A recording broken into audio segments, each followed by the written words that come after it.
গ্রাম মানেই আমার কাছে মনে হয় ভালোবাসা। কারণ গ্রামের মানুষ চিনুক কিংবা অচেনা হোক আপনাকে আপ্যায়ন করতে ভুলবে না। ঠিক সেরকম প্রকৃতি আপনাকে এত সুন্দর উপহার দেবে তা ভাবতে পারবেন না। আসসালামু আলাইকুম, আমি আফসানা মিম। সবাই কেমন আছেন? আশা করছি যে যেখান থেকে ভিডিওটা দেখছেন সবাই ভালো এবং সুস্থ আছেন। আলহামদুলিল্লাহ আমরা সবাই ভালো আছি। গ্রামের বাসায় এসেছি, আর এসে দেখছি ছোট ছোট শসা ধরে আছে। তো এখান থেকে একটা শসা নিয়ে আমি খেলাম।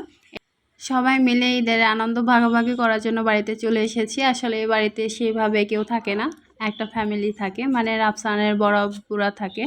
আর এই গ্রামের বাড়িটা হচ্ছে আশেপাশে সব মানুষ ইউজ করে। দেখা যায় যে পানির সমস্যা আছে গ্রামের আশেপাশে, তো আমাদের এখান থেকে পানি নেয়। এই কারণে হচ্ছে যে টিউবওয়েল পার কিংবা টিপের লাইনের এসে এত ময়লা, কারণ 10 হাতে ব্যবহার করলে দেখা যায় যে যে যার মতন ব্যবহার করে। আর যেহেতু আমরা থাকি না, এই কারণে এই অবস্থা। আমরা যখন ছোট ছিলাম, আমাদের গ্রামের বাড়িতে আমরা যখন বেড়াতে যেতাম এরকম ছোট ছোট শসা তুলে খেতাম, সেই কথাই আজকে মনে পড়লো।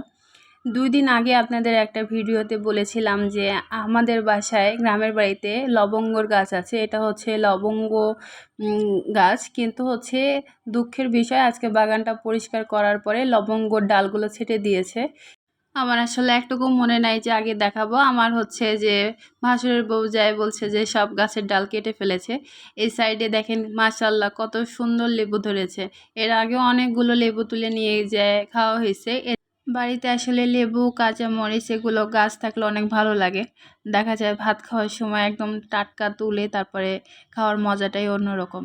গাছে বেশ অনেকগুলো লেবু ধরেছে, তো ভাবলাম যে ফ্রিজ থেকে আর লেবু আনবো না, কুরবানি ঈদে একদম সুন্দর মতন লেবুগুলো সবাই মিলে খাওয়া যাবে। বেশ অনেক কয়টা লেবু, আর একদম মানে পুক্ত হয়ে গিয়েছে, মানে সুন্দর রস হবে।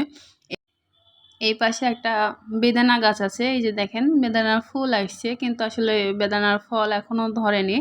তো ফুল দেখতে দেখতে এখানে একটা পাখির বাসা দেখছি। কত সুন্দর বাসাটা, তাই না? বাসাটা কেবল তৈরি করছে, তো আমি আর এখানে নাড়াচাড়া করলাম না, যদি ভেঙে যায়। এই জন্য অন্য সাইডে চলে আসলাম। এই যে এই সাইডেও কিছু ফুল ফুটবে, এরকম কলি টাইপের আছে। এখনো ফল আসেনি, ইনশাল্লাহ এভাবে ফুল আসতে আসতে একদিন ফলও ধরবে আশা করছি। কিছু রসুন এখানে ছিলে নিচ্ছি। আসলে রসুন ছিলতে ছিলতে হাতের অবস্থা খুবই খারাপ হয়ে গিয়েছে। এছাড়া তো আমি কিছু রসুন করে রাখছি বাসায়, এখানে আরও একটু করে নিচ্ছি, কারণ রান্নাবান্না তো অনেক মশলার প্রয়োজন হয়। আর এগুলো হচ্ছে পাতিল, এটা হচ্ছে নতুন পাতিল, আর বাদ বাকি আমার আগে ছিল। সব পরিষ্কার করে ধুয়ে একদম ছাই দিয়ে লেপে ধুয়েছে। তো এ হলো যে মাটি দিয়ে লেপলে নাকি মাছ ধুতে কষ্ট হয়, এই কারণে ছাই দিয়ে লেপলে নাকি খুব সহজে ধোয়া যায়, পরিষ্কার করা যায়, এই জন্য ছাই দিয়ে লেপে দিছে। তো এইভাবে আমি ধুয়ে একদম লেপে ধুয়ে দিয়েছি, কারণ কাজের এখনও অভাব হবে না, সব জায়গায় কাজ। আর এই সাইডে রান্না করার জন্য এই খড়িগুলো এনে রান্নাঘরে ধুয়ে দিছি।